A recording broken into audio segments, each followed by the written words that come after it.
How conscious should we be in the West of the decision that came out of The Hague, that there is the potential for a genocide being caused in Gaza at this moment in time?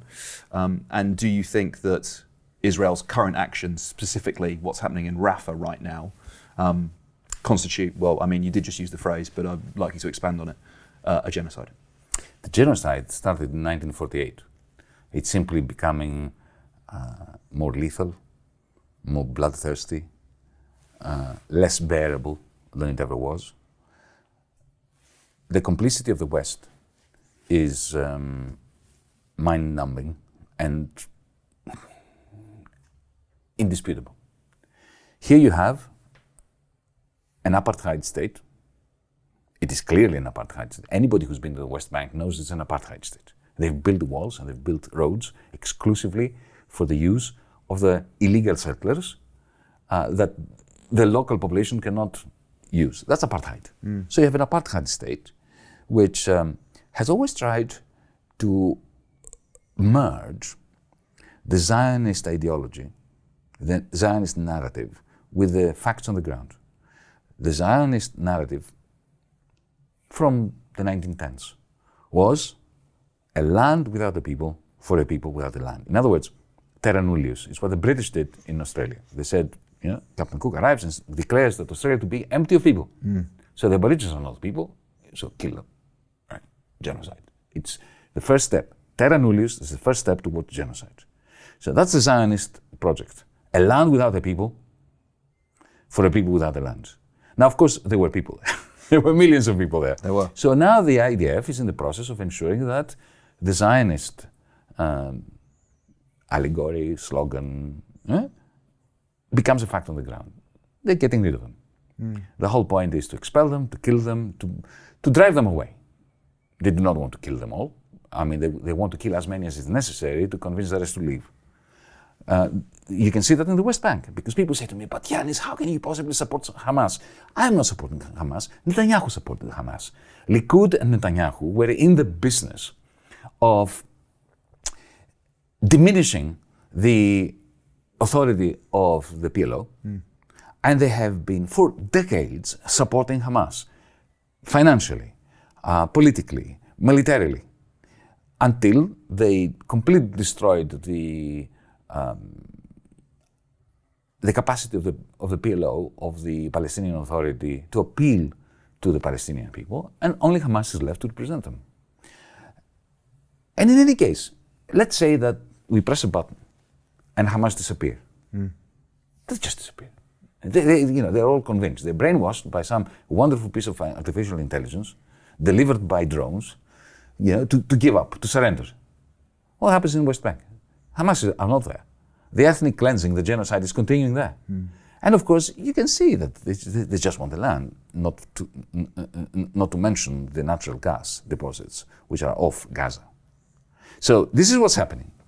The West, especially those who claim to care about human rights, we must accept that we have now proven beyond dispute that we never cared, as countries, as polities, as establishments, as media, about human rights.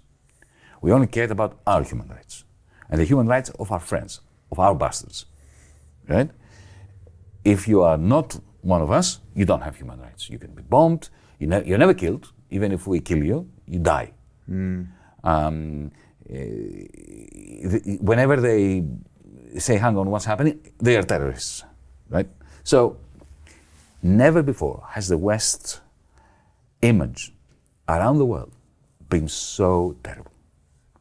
What is happening is, at once, in the West, opinion, public opinion, conventional wisdom is solidifying its support for Israel's genocide, but the rest of the world is becoming more and more disillusioned with the so-called principles or ethical dimension of the Western polity, of the Western way of thinking. You mentioned drones there, and I would like to, if we have time, to cover the intersection of sort of techno-feudalism and this conflict. But can we just hone in for a second on sort of the shifting of Israel's stated war aims? Because initially we were told is the destruction of Hamas, right? Which poses its own questions, because does that mean the military infrastructure? Does that mean the nurses that are employed in the Hamas-run health ministry, for example? But that was the initial stated aim. And gradually the rhetoric has changed to security control in Gaza. The rhetoric is shifting. And I wonder, first of all, what you believe the actual war aim is for Israel. And secondly, whether you think that aim is achievable.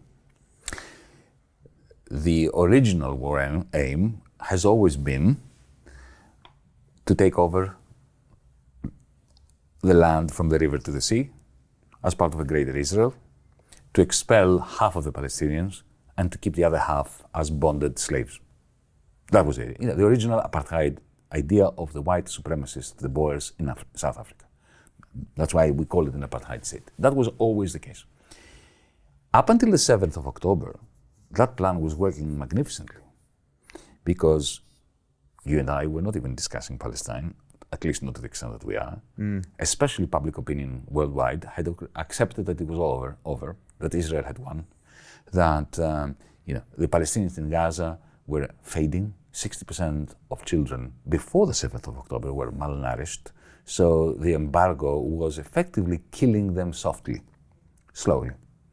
And it was just a matter of time before, the people living there would want to get out.